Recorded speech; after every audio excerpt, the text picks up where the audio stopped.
Good morning, students. Today's topic is utility of the comparative politics. First point ਹੈ ਕਿ ਰਾਣੀ ਪ੍ਰਣਾਲੀ ਦੀਆਂ ਸਮਾਨਤਾਵਾਂ ਤੇ ਅਸਮਾਨਤਾਵਾਂ ਨੂੰ ਸਮਝਣ ਦੇ ਯੋਗ ਬਣਾਉਂਦੀ ਹੈ। ਕਹਿੰਦਾ ਜਿਵੇਂ ਆਮ ਵੇਖਣ ਵਿੱਚ ਆਉਂਦਾ ਹੈ ਕਿ ਇੱਕ ਹੀ ਨਾਂ ਵਾਲੀਆਂ ਜਿਹੜੀਆਂ ਰਾਣੀ ਸੰਸਥਾਵਾਂ ਵਾ ਇੱਕ ਹੀ ਤਰ੍ਹਾਂ ਦੇ ਕਾਰਜ ਨਹੀਂ ਕਰਦੀਆਂ। ਭਾਵ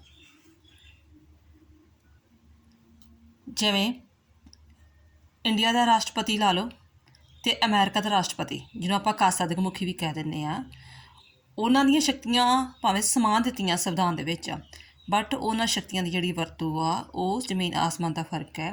ਕਿਉਂਕਿ ਇੰਡੀਆ ਦਾ ਜਿਹੜਾ ਰਾਸ਼ਟਰਪਤੀ ਆ, ਕਾਸਾਦਿਕ ਮੁਖੀ ਆ, ਉਹ ਨਾ ਮਾਤਰ ਦਾ ਹੁੰਦਾ ਅਤੇ ਉਹਦੀਆਂ ਸ਼ਕਤੀਆਂ ਦੀ ਸਾਰੀ ਵਰਤੋਂ ਪ੍ਰਧਾਨ ਮੰਤਰੀ ਕਰਦਾ ਹੈ। ਬਟ ਜਿਵੇਂ ਅਮਰੀਕਾ ਦਾ ਰਾਸ਼ਟਰਪਤੀ ਆ, ਉਹ ਸਾਰੀਆਂ ਸ਼ਕਤੀਆਂ ਦੀ ਵਰਤੋਂ ਆਪ ਕਰਦਾ ਹੈਗਾ ਵਾ। ਇਸ ਕਰਕੇ ਕਹਿੰਦਾ ਸੋ ਅਸੀਂ ਵੱਖ-ਵੱਖ ਦੇਸ਼ਾਂ ਦੀਆਂ ਰਾਜਨੀਤਿਕ ਪ੍ਰਣਾਲੀਆਂ ਦੀ ਤੁਲਨਾਤਮਕ ਅਧਿਐਨ ਤੋਂ ਬਿਨਾਂ ਰਾਣੀ ਪ੍ਰਣਾਲੀ ਦੇ ਤੁਲਨਾਤਮਕ ਅਧਿਐਨ ਤੋਂ ਬਿਨਾਂ ਕਿਸੇ ਵੀ ਰਾਣੀ ਸੰਸਥਾ ਦੇ ਵਾਸਤਵਿਕ ਸਰੂਪ ਨੂੰ ਜਾਣਕਾਰੀ ਪ੍ਰਾਪਤ ਨਹੀਂ ਕਰ ਸਕਦੇ।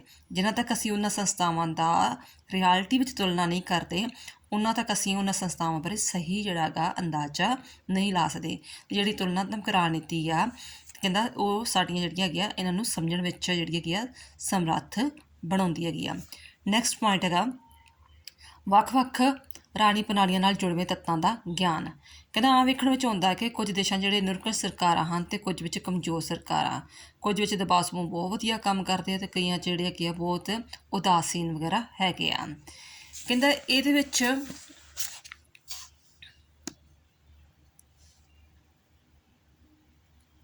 ਜਿਵੇਂ ਮੰਨਿਆ ਜਾਂਦਾ ਕਿ ਫਰਾਂਸ ਅਤੇ ਇਟਲੀ ਵਿੱਚ ਸੰਸਦੀ ਪ੍ਰਣਾਲੀ ਸਰਕਾਰ ਨੂੰ ਰਾਣੀ ਅਸਥਿਰਤਾ ਪੈਦਾ ਕੀਤੀ ਹੈ, ਜਦ ਕਿ ਇੰਡੀਆ ਹੋ ਗਿਆ, ਬਰਤਾਨੀਆ ਹੋ ਗਿਆ, ਆਸਟ੍ਰੇਲੀਆ, ਨਿਊਜ਼ੀਲੈਂਡ, ਇਸ ਸੰਸਦੀ ਪ੍ਰਣਾਲੀ ਸਰਕਾਰ ਬਹੁਤ ਵਧੀਆ ਚੱਲਦੀ ਆ।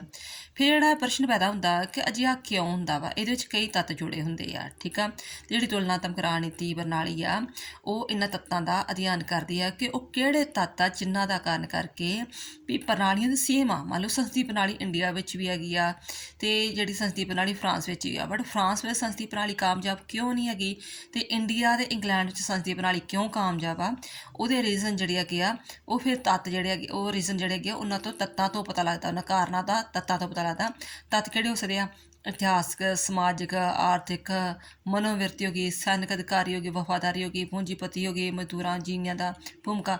ਆਹ ਜਿਹੜੇ ਇਹ ਤੱਤ ਆ, ਆੜੇ ਤੱਤ ਹੈਗੇ ਆ, ਇਹਨਾਂ ਦੀ ਭੂਮਿਕਾ ਜਿਹੜੀ ਹੈਗੀ ਆ ਉਹਨੂੰ ਜਿਹੜਾ ਉਹਦੀ ਤੁਲਨਾ ਕੀਤੀ ਜਾਂਦੀ ਹੈਗੀ ਆ ਕਿ ਜਿਹੜੇ ਇਹਦੇ ਵਿੱਚ ਮਤਲਬ ਵੀ ਇਹ ਚੀਜ਼ ਤੱਤ ਪ੍ਰਭਾਵਿਤ ਕਰਨਗੇ ਉਹਨਾਂ ਸੰਸਦੀ ਪ੍ਰਣਾਲੀ ਵਧੀਆ ਚੱਲੇਗੀ। ਜਿਨ੍ਹਾਂ ਦਾ ਇੱਦਾਂ ਦਾ ਕੋਈ ਇਤਿਹਾਸ ਨਹੀਂ ਹੈਗਾ ਵੀ ਉਹ ਕਿਹੜੀ ਗੱਲੋਂ ਸੰਸਦੀ ਪ੍ਰਣਾਲੀ ਅਪਣਾਉਣਾ ਚਾਹੁੰਦੇ ਸੀ, ਜਸਟ ਵੈਸੇ ਵੇਖਾ ਵੇਖੀ ਅਪਣਾਈ ਹੈਗੀ ਆ, ਅਤੇ ਉੱਥੇ ਦੇਸ਼ ਦੀ ਸੰਸਦੀ ਪ੍ਰਣਾਲੀ ਵਧੀਆ ਨਹੀਂ ਚੱਲੇਗੀ। ਨੈਕਸਟ ਪੁਆਇੰਟ ਹੈਗਾ ਵੱਖ-ਵੱਖ ਰਾਜਾਂ ਦੇ ਨੇੜੇ ਦੇ ਸੰਬੰਧਾਂ ਦਾ ਕਾਰਨ ਤੁਲਨਾਤਮਕ ਅਧਿਐਨ ਜ਼ਰੂਰੀ ਆ।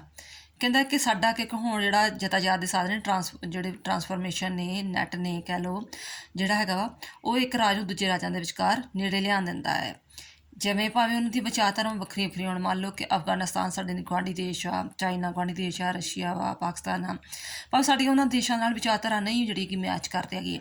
ਜਿਵੇਂ ਚਾਈਨਾ, ਰਸ਼ੀਆ ਦੀ ਮਾਰਕਸਵਾਦੀ ਵਿਚਾਰਧਾਰਾ ਵਾ, ਸਾਡੀ ਉਦਾਰਵਾਦੀ ਵਿਚਾਰਧਾਰਾ ਵਾ, ਜਿਹੜੀ ਪਾਕਿਸਤਾਨ ਵਾਲਿਆਂ ਦੀ ਉਹਨਾਂ ਦੀ ਤਾਨਾਸ਼ਾਹੀ ਵਾਲੀ ਵਿਚਾਰਧਾਰਾ ਜਿਹੜੀ ਹੈਗੀ ਆ, ਭਾਵੇਂ ਵਿਚਾਰਧਾਰਾ ਨਹੀਂ ਮਿਲਦੀ ਹੈਗੀ, ਠੀਕ ਆ, ਪਰੰਤੂ ਉਹਨਾਂ ਵਿਚਕਾਰ ਜਿਹੜੀ ਹੈਗੀਆਂ ਕਹਿੰਦਾ ਉਹਨਾਂ ਵਿਚਕਾਰ ਫਿਰ ਵੀ ਜਿਹੜੇ ਹੈਗੇ ਆ ਸੰਬੰਧ ਜਿਹੜੇ ਹੈਗੇ ਨੇੜੇ ਦੇ ਪਾਏ ਜਾਂਦੇ ਹੈਗੇ ਆ। ਕਿਹੜੀ ਗੱਲੋਂ ਕਿ ਸਾਨੂੰ ਜਦੋਂ ਅਸੀਂ ਕੋਈ ਸ਼ਾਸਨ ਪ੍ਰਣਾਲੀ ਬਣਾਉਂਦੇ ਹਾਂ, ਕੋਈ ਵੀ ਨੀਤੀਆਂ ਦਾ ਨਿਰਮਾਣ ਕਰਦੇ ਹਾਂ, ਕੋਈ ਵੀ ਨਵਾਂ ਕਾਨੂੰਨ ਬਣਾਉਂਦੇ ਹਾਂ, ਤਾਂ ਸਾਨੂੰ ਗੁਆਂਢੀ ਦੇਸ਼ਾਂ ਦੀ ਜਿਹੜੀ ਹੈਗੀ ਆ ਵਿਚਾਰਧਾਰਾ ਅਤੇ ਉਹਨਾਂ ਦੀ ਸ਼ਾਸਨ ਪ੍ਰਣਾਲੀਆਂ ਦਾ ਸ਼ਾਸਨ ਪ੍ਰਣਾਲੀਆਂ ਦਾ ਧਿਆਨ ਰੱਖਣਾ ਪੈਂਦਾ ਹੈਗਾ ਵਾ। ਨੈਕਸਟ ਹੈ ਵਿਗਿਆਨਿਕ ਅਤੇ ਤਰਤੀਬਵਾਰ ਅਧਿਐਨ। ਕਿਉਂਕਿ ਆਪਾਂ ਜਿਹੜੀ ਹੈਗੀ ਆ ਰਾਜਨੀਤੀ ਆ, ਜਿਹੜੀਆਂ ਅੱਜ ਕੱਲ੍ਹ ਪੋਲੀਟੀਕਲ ਆਪਾਂ ਪੋਲੀਟਿਕਸ ਨਹੀਂ ਬੋਲਦੇ, ਰਾਜਨੀਤੀ ਨਹੀਂ ਬੋਲਦੇ, ਰਾਜਨੀਤੀ ਵਿਗਿਆਨ ਬੋਲਦੇ ਹਾਂ। ਜਦੋਂ ਰਾਜਨੀਤੀ ਨੂੰ ਆਪਾਂ ਵਿਗਿਆਨ ਹੀ ਕਹਿ ਤਾ, ਠੀਕ ਆ, ਅਤੇ ਇਹਦੇ ਵਿੱਚ ਜਿਹੜੀ ਹੈਗੀਆਂ ਵਾ ਵਿਗਿਆਨ ਦੀ ਤਰ੍ਹਾਂ ਹੀ ਕਈ ਤਰ੍ਹਾਂ ਤੱਤ ਇਕੱਠੇ ਕੀਤੇ ਜਾਂਦੇ ਆ ਅਤੇ ਫਿਰ ਸਮਾਨਤਾਵਾਂ ਵੇਖੀ ਜਾਂਦੀਆਂ, ਫਿਰ ਕੋਈ ਖੋਜ ਕੱਢੀ ਜਾਂਦੀ ਆ। ਇਸੇ ਤਰ੍ਹਾਂ ਕੀ ਕੀਤਾ ਜਾਂਦਾ, ਤੁਲਨਾਤਮਕ ਰਾਜਨੀਤੀ ਦੇ ਵਿਦਵਾਨ ਜਿਹੜੇ ਹੈਗੇ ਆ ਪਹਿਲਾਂ ਸਰਵੇ ਕਰਦੇ ਆ, ਫਿਰ ਜਿਹੜਾ ਹੈਗਾ ਅੰਕੜਾ ਵਿਧੀ ਇਕੱਠਾ ਕਰਦੇ ਆ, ਫਿਰ ਲੋਕਮਤ ਦੀ ਜਾਂਚਨਾ ਕਰਦੇ ਆ, ਫਿਰ ਕੋਈ ਤੱਥ ਇਕੱਠੇ ਹੁੰਦੇ ਹੈਗੇ ਕਿ ਵਾਕਈ ਕੀ ਗੱਲ ਸਹੀ ਹੈਗੀ ਆ। ਅਤੇ ਉਹ ਕਈ ਤਰ੍ਹਾਂ ਦੇ ਹੋ ਸਕਦੇ ਹੈਗੇ ਆ ਤੱਤ ਵਗੈਰਾ ਜਿਹੜੇ ਹੈਗੇ, ਮਤਦਾਨ ਹੋ ਗਿਆ, ਜਾਤੀ ਹੋ ਗਿਆ, ਧਰਮ ਸਮੂਹ ਹੋ ਗਏ, ਆਹ ਜਿਹੜੇ ਹੈਗੇ ਇਹਦਾ ਅਧਿਐਨ ਕੀਤਾ ਜਾਂਦਾ ਹੈ। ਐਗਜ਼ਾਮਪਲ ਤੌਰ 'ਤੇ ਮੰਨ ਲਓ ਕਿਸੇ ਸਟੇਟ ਵਿੱਚ ਚੋਣਾਂ ਹੋਈਆਂ ਹੈ, ਮੰਨ ਲਓ ਪੰਜਾਬ ਵਿੱਚ ਹੀ ਚੋਣਾਂ ਹੁੰਦੀਆਂ ਹੈ, ਤਾਂ ਉਹ ਪਹਿਲਾਂ ਸਰਵੇ ਕਰਦੇ ਆ ਕਿ ਕਿਹਨੂੰ ਕਿਹੜੇ ਦਲ ਨੂੰ ਵੋਟਾਂ ਜ਼ਿਆਦਾ ਪੈਣਗੀਆਂ, ਆਪ ਨੂੰ, ਕਾਂਗਰਸ ਨੂੰ, ਬੀਜੇਪੀ ਨੂੰ, ਅਕਾਲੀ ਨੂੰ, ਕਿਹਨੂੰ ਪੈਣਗੀਆਂ। ਸਰਵੇ ਕਰਨਗੇ, ਮੀਡੀਆ ਰਾਹੀਂ ਸਰਵੇ ਕਰਨਗੇ, ਫਿਰ ਅੰਕੜਾ ਕੱਢਣਗੇ, ਇਕੱਠਾ ਕਰਕੇ ਕੰਪਿਊਟਰ ਕਰਨਗੇ, ਸਾਰਾ ਜਿਹੜਾ ਕਿ ਬਾਇਓਡਾਟਾ ਇਕੱਠਾ ਕਰਨਗੇ, ਫਿਰ ਲੋਕ ਮਤ ਵੀ ਜਾਚਣਗੇ, ਫਿਰ ਤਾਂ ਨਤੀਜੇ ਪਹਿਲਾਂ ਕੱਢ ਦੇਣਗੇ। ਇਲੈਕਸ਼ਨ ਹੋਣ ਤੋਂ ਪਹਿਲਾਂ ਹੀ ਨਤੀਜੇ ਕੱਢ ਦੇਣਗੇ ਕਿ ਵਾਕਈ ਹੀ ਇਸ ਵਾਰੀ ਇਸ ਚੀਜ਼ ਦੀ ਲਹਿਰ ਹੈ, ਇਸ ਪਾਰਟੀ ਦੀ ਲਹਿਰ, ਅਤੇ ਇਹ ਸਰਕਾਰ ਬਣੇਗੀ। ਇਹ ਦਿੱਲੀ ਵਿੱਚ ਇਹ ਚੀਜ਼ ਹੋ ਚੁੱਕੀ ਸੀ। ਨੈਕਸਟ ਹੈਗਾ ਵਿਕਾਸਸ਼ੀਲ ਦੇਸ਼ਾਂ ਦਾ ਅਧਿਐਨ। ਵਿਕਾਸਸ਼ੀਲ ਦੇਸ਼ ਜਿਹੜਾ ਜਿਵੇਂ ਇੰਡੀਆ ਜਿਹੜੇ ਹੈਗੇ ਆ, ਇੰਡੀਆ ਹੋ ਗਿਆ, ਅਫਗਾਨਿਸਤਾਨ ਹੋ ਗਿਆ, ਬੰਗਲਾਦੇਸ਼ ਹੋ ਗਿਆ, ਤੁਹਾਨੂੰ ਪਹਿਲਾਂ ਵੀ ਦੱਸਿਆ ਸੀ ਮੈਂ। ਕਹਿੰਦਾ ਦੂਜੇ ਮਹਾਂਯੁੱਧ ਤੋਂ ਪਹਿਲਾਂ ਕੇਵਲ ਸਿਰਫ ਜਿਹੜੇ ਵਿਕਸਿਤ ਦੇਸ਼ ਸੀ ਉਹਨਾਂ ਦੀ ਰਾਜਨੀਤੀ ਦਾ ਅਧਿਐਨ ਕੀਤਾ ਜਾਂਦਾ ਸੀ। ਜਿਹੜੇ ਇੰਗਲੈਂਡ ਆ, ਯੂਰਪੀਅਨ ਕੰਟਰੀ ਵਗੈਰਾ ਕੰਟਰੀਜ਼ ਆ ਸਾਰੀਆਂ, ਜਰਮਨ, ਜਾਪਾਨ, ਜਿਹੜੀਆਂ ਵੀ ਕੰਟਰੀਜ਼ ਆ, ਸਿਰਫ ਉਹਨਾਂ ਦੀ ਪੋਲੀਟੀਕਲ ਸਾਇੰਸ ਪੜ੍ਹੀ ਜਾਂਦੀ ਸੀ। ਰੀਜ਼ਨ ਕੀ? ਕਿਉਂਕਿ ਸਾਡੇ ਦੇਸ਼ ਆਜ਼ਾਦ ਹੀ ਨਹੀਂ ਹੋਏ ਸੀ। ਵਿਕਸਿਤ ਜਿਹੜਾ ਹੈਗਾ ਵਿਕਾਸਸ਼ੀਲ ਦੇਸ਼ ਹੋਂਦ ਵਿੱਚ ਹੀ ਨਹੀਂ ਆਏ ਸੀ ਜੇ, ਉਹਨਾਂ ਦਾ ਅਧਿਐਨ ਨਹੀਂ ਕੀਤਾ ਜਾਂਦਾ ਸੀ। ਅਤੇ ਵਿਕਾਸਸ਼ੀਲ ਰਾਸ਼ਟਰਾਂ ਦਾ ਕੋਈ ਜਿਹੜਾ ਹੈਗਾ ਅਤੇ ਅਧਿਐਨ ਵੱਲ ਕੋਈ ਧਿਆਨ ਨਹੀਂ ਦਿੱਤਾ ਗਿਆ। ਪਰੰਤੂ ਜਿਹੜਾ ਤੁਲਨਾਤਮਕ ਰਾਜਨੀਤੀ ਦਾ ਜਿਹੜਾ ਹੈਗਾ ਵਾ ਉਹ ਦਾ ਮਹੱਤਵਪੂਰਨ ਗੁਣ ਇਹ ਆ ਕਿ ਉਹ ਵਿਕਸਿਤ ਰਾਜਨੀਤੀ ਦੀਆਂ ਪ੍ਰਣਾਲੀ ਦੇ ਨਾਲ ਜਿਹੜੇ ਵਿਕਾਸਸ਼ੀਲ ਦੇਸ਼ ਆ, ਯਾਨੀ ਕਿ ਏਸ਼ੀਆ ਦੇ ਦੇਸ਼ ਆ, ਅਫਰੀਕਾ, ਲਾਤੀਨੀ ਅਮਰੀਕਾ ਦੇ ਵੀ ਜਿਹੜੀ ਹੈਗੀਆਂ ਅਵਸਥਿਤ ਦੇਸ਼ਾਂ ਦੀ ਰਾਜਨੀਤਿਕ ਪ੍ਰਣਾਲੀਆਂ ਦਾ ਵੀ ਅਧਿਐਨ ਕਰਦੇ ਹੈਗੇ ਆ। ਨੈਕਸਟ ਹੈਗਾ ਅੰਤਰਵਿਸ਼ਾ ਅਧਿਐਨ। ਅੰਤਰਵਿਸ਼ਾ ਨਾਲ ਇੰਟਰਡਿਪੈਂਡੈਂਟ, ਯਾਨੀ ਕਿ ਕੋਈ ਵੀ ਚੀਜ਼ ਜਿਹੜੀ ਹੈਗੀ ਆ ਇੱਕੋ ਤਰ੍ਹਾਂ ਪੂਰੀ ਤਰ੍ਹਾਂ ਅਧਿਐਨ ਨਹੀਂ ਕੀਤਾ ਜਾ ਸਕਦਾ। ਜਿਹੜੀ ਆ ਤੁਲਨਾਤਮਕ ਰਾਜਨੀਤੀ ਆ ਉਹ ਇੰਟਰਡਿਪੈਂਡੈਂਟ ਹੈਗੀ ਆ, ਅੰਤਰਵਿਸ਼ਾ ਅਧਿਐਨ ਆ। ਰੀਜ਼ਨ ਕੀ ਹੈ? ਜਦੋਂ ਵੀ ਅਸੀਂ ਰਾਜਨੀਤੀ ਸ਼ਾਸਤਰ ਪੜ੍ਹਦੇ ਹਾਂ ਅਤੇ ਰਾਜਨੀਤੀ ਸ਼ਾਸਤਰ ਦੇ ਨਾਲ ਸਾਨੂੰ ਜਿਵੇਂ ਇੰਡੀਆ ਦਾ ਰਾਜਨੀਤੀ ਸ਼ਾਸਤਰ ਪੜ੍ਹਨਾ ਹੋਏਗਾ ਤਾਂ ਸਾਨੂੰ ਉਹਦਾ ਇਤਿਹਾਸ ਵੀ ਜਾਣਨਾ ਪਏਗਾ ਕਿ ਉਹਨੇ ਸੰਸਦੀ ਪ੍ਰਣਾਲੀ ਕਿਉਂ ਅਪਣਾਈ, ਉਹਨਾਂ ਨੇ ਉਦਾਰਵਾਦੀ ਵਿਚਾਰਧਾਰਾ ਕਿਉਂ ਅਪਣਾਈ। ਫਿਰ ਉਹ ਸਾਰੀਆਂ ਚੀਜ਼ਾਂ ਵੇਖਾਂਗੇ ਕਿਉਂਕਿ ਧਾਰਮਿਕ ਵਰਤੀ ਵਾਲੇ ਹੈਗੇ ਆ। ਇਤਿਹਾਸ ਵਿੱਚ ਜਿਹੜੇ ਹੈਗੇ ਆਪਾਂ ਆਜ਼ਾਦੀ ਲਈ ਲੜਾਈ ਲੜੀ ਸੀ, ਇਸ ਕਰਕੇ ਸਾਨੂੰ ਸੰਸਦੀ ਪ੍ਰਣਾਲੀ ਨਾਲ ਵਧੀਆ ਲੱਗੀ ਕਿਉਂਕਿ ਇੰਗਲੈਂਡ ਨੇ ਇੱਥੇ ਸ਼ਾਸਨ ਕੀਤਾ ਸੀ, ਸਾਨੂੰ ਉਹਦਾ ਐਕਸਪੀਰੀਅੰਸ ਸੀ। ਇਹ ਸਾਡਾ ਜਿਹੜਾ ਹੈਗਾ ਵਾ ਕਿਸੇ ਵੀ ਰਾਜਨੀਤੀ ਪ੍ਰਣਾਲੀ ਜਾਣਨ ਤੋਂ ਪਹਿਲਾਂ ਉਹਦਾ ਅੰਤਰਵਿਸ਼ਾ ਅਧਿਐਨ ਕਰਨਾ ਜ਼ਰੂਰੀ ਆ। ਅਰਥ ਸ਼ਾਸਤਰ, ਇਤਿਹਾਸ, ਮਨੋਵਿਗਿਆਨ, ਇਹ ਸਾਰੇ ਜਿਹੜੇ ਹੈਗੇ ਉਹ ਸਮਾਜਿਕ ਵਿਗਿਆਨ ਨਾਲ ਪੜ੍ਹਨੇ ਪੈਂਦੇ ਆ। ਨੈਕਸਟ ਹੈਗਾ ਤੁਲਨਾਤਮਕ ਰਾਜਨੀਤੀ ਵਿੱਚ ਸਿਧਾਂਤ ਨਿਰਮਾਣ ਸੰਭਵ। ਜਦੋਂ ਅਸੀਂ ਕੰਪੈਰੇਟਿਵ ਪੋਲੀਟੀਕਲ ਸਾਇੰਸ ਪੜ੍ਹਦੇ ਹਾਂ ਅਤੇ ਇਹਦੇ ਨਾਲ ਹੋਰ ਨਵੇਂ ਸਿਧਾਂਤ ਉੱਭਰ ਕੇ ਆਉਂਦੇ ਆ। ਜਿਵੇਂ ਕਹਿੰਦੇ ਆ ਕਿ ਪਹਿਲਾਂ ਜਿਹੜੇ ਹੈਗੇ ਆ, ਹੁਣ ਇਹ ਕਿਹਾ ਜਾਂਦਾ ਸੰਸਦ ਦੇ ਮੁਕਾਬਲੇ ਵਿੱਚ ਕਾਰਜਪਾਲਿਕਾ ਵਿੱਚ ਵਧੇਰੇ ਸ਼ਕਤੀਸ਼ਾਲੀ ਆ। ਵੀ ਸੰਸਦ ਵਿੱਚ ਉੱਦਾਂ ਦੇ ਕਿਹਾ ਜਾਂਦਾ ਕਿ ਰਾਸ਼ਟਰਪਤੀ ਕੋਲ ਸ਼ਕਤੀ ਹੁੰਦੀ ਆ ਵਾ, ਬਟ ਅੱਜ ਕੱਲ੍ਹ ਜਿਹੜੀ ਹੈਗੀ ਆ ਸੰਸਦ ਦੇ ਕੋਲ, ਸੰਸਦ ਨਾਲੋਂ ਜਿਹੜੇ ਕਾਰਜਪਾਲਿਕਾ ਹੈਗਾ ਵਾ, ਜਿਹੜਾ ਚੁਣਿਆ ਹੁੰਦਾ ਵਾ ਮੰਤਰੀ ਪਰਿਸ਼ਦ, ਉਹਦੇ ਕੋਲ ਜ਼ਿਆਦੀਆਂ ਸ਼ਕਤੀਆਂ ਆ ਚੁੱਕੀਆਂ ਵਾ। ਵਿਸ਼ਿਸ਼ਟ ਵਰਗ ਦਾ ਸਿਧਾਂਤ ਹੋਂਦ ਵਿੱਚ ਆ ਚੁੱਕਾ ਵਾ। ਉੱਚਤਾ ਦਾ ਸਿਧਾਂਤ ਹੋਂਦ ਵਿੱਚ ਆ ਚੁੱਕਾ ਵਾ। ਠੀਕ ਹੈ, ਸਮੂਹਕ ਅਗਵਾਈ ਨਾਲੋਂ ਵਿਅਕਤੀਗਤ ਅਗਵਾਈ ਜਿਹੜੀ ਹੈਗੀ ਆ ਉਹ ਹੋਂਦ ਵਿੱਚ ਆ ਚੁੱਕੀ ਹੈਗੀ, ਯਾਨੀ ਕਿ ਕਾਫੀ ਨਵੇਂ ਸਿਧਾਂਤ ਹੋਂਦ ਵਿੱਚ ਆ ਚੁੱਕੇ ਨੇ, ਜਿਹੜੇ ਕਿ ਪ੍ਰੈਕਟੀਕਲ ਲਾਗੂ ਹੋ ਚੁੱਕੇ ਨੇ ਕਿ ਵਾਕਈ ਇਸ ਤਰ੍ਹਾਂ ਚੀਜ਼ ਨੂੰ ਫੋਲੋ ਕਰਾਂਗੇ ਤਾਂ ਇਹ ਚੀਜ਼ ਬੈਨੀਫਿਟ ਹੋਵੇਗੀ। ਔਰ ਰੀਜ਼ਨ ਇਹ ਕਿ ਜਦੋਂ ਤੁਲਨਾਤਮਕ ਦੋ ਜਾਂ ਚਾਰ ਦੇਸ਼ਾਂ ਦਾ ਤੁਲਨਾਤਮਕ ਅਧਿਐਨ ਕੀਤਾ ਸੀ। ਨੈਕਸਟ ਹੈਗਾ ਪ੍ਰਚਲਿਤ ਸਿਧਾਂਤ ਦੇ ਉਚਿਤ ਦੀ ਮੁੜ ਜਾਂਚ।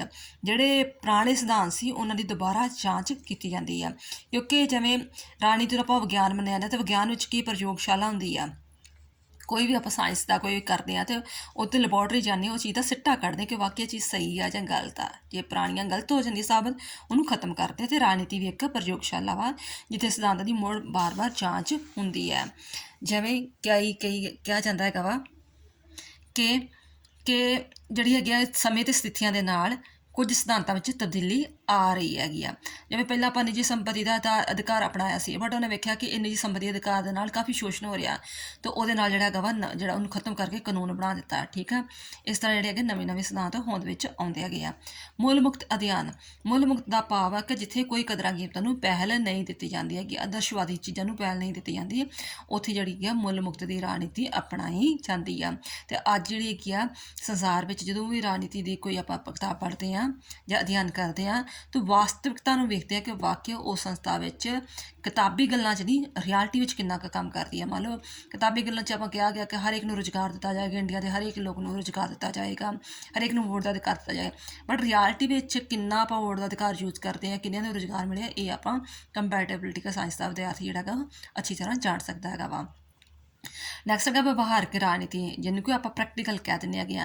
ਤੁਲਨਾਤਮਕ ਸ਼ਾਸਨ ਦੇ ਰਾਜਨੀਤੀ ਵਿਵਹਾਰਵਾਦ ਦਾ ਅਧਿਐਨ ਆ, ਕਿਉਂਕਿ ਨੈਤਿਕ ਕਦਰਾਂ ਕੀਮਤਾਂ ਕੋਈ ਪਹਿਲ ਨਹੀਂ ਦਿੰਦਾ ਹੈਗਾ। ਇਹ ਮੁੱਲ ਮੁਕਤ ਦੀ ਰਾਜਨੀਤੀ ਵਗੈਰਾ ਹੈਗੀ ਆ। ਇਹਦੇ ਵਿੱਚ ਵਿਗਿਆਨਕ ਵਿਧੀਆਂ ਨੂੰ ਪ੍ਰਯੋਗ ਕੀਤਾ ਜਾਂਦਾ ਹੈ। ਮੰਨ ਲਓ ਕਿ ਜਿਵੇਂ ਪਹਿਲਾਂ ਹੈਗੀ ਅਕਾਲੀਆਂ ਨੂੰ ਹੀ ਪਹਿਲ ਦਿੱਤੀ ਜਾਂਦੀ ਸੀ, ਜੋ ਦੇਸ਼ ਆਜ਼ਾਦ ਹੋਇਆ ਕਹਿ ਲਓ ਉਦੋਂ ਦਾ ਅਕਾਲੀਆਂ ਨੂੰ ਪਹਿਲ ਦਿੱਤੀ ਜਾਂਦੀ ਸੀ, ਬਟ ਅੱਜ ਕੱਲ੍ਹ ਮੈਂ ਇਹ ਵੀ ਕਹਿੰਦਾ ਕਿ ਅਕਾਲੀਆਂ ਨੇ ਕੰਮ ਕੀਤਾ ਕਿ ਨਹੀਂ ਕੀਤਾ ਹੈਗਾ। ਕਾਂਗਰਸ ਨੂੰ ਪਹਿਲ ਦਿੱਤੀ ਜਾਂਦੀ, ਬਟ ਉਹ ਵੇਖਦੇ ਕਾਂਗਰਸ ਨੇ ਕੰਮ ਕੀਤਾ ਕਿ ਨਹੀਂ ਕੀਤਾ ਹੈਗਾ। ਯਾਨੀ ਕਿ ਵਿਗਿਆਨਕ ਤੌਰ 'ਤੇ ਵੇਖਿਆ ਜਾਂਦਾ ਕਿ ਕਿਹੜੀ ਚੀਜ਼ ਜਿਹੜੀ ਸਹੀ ਹੈ ਤੇ ਕਿਹੜੀ ਗਲਤ ਹੈ।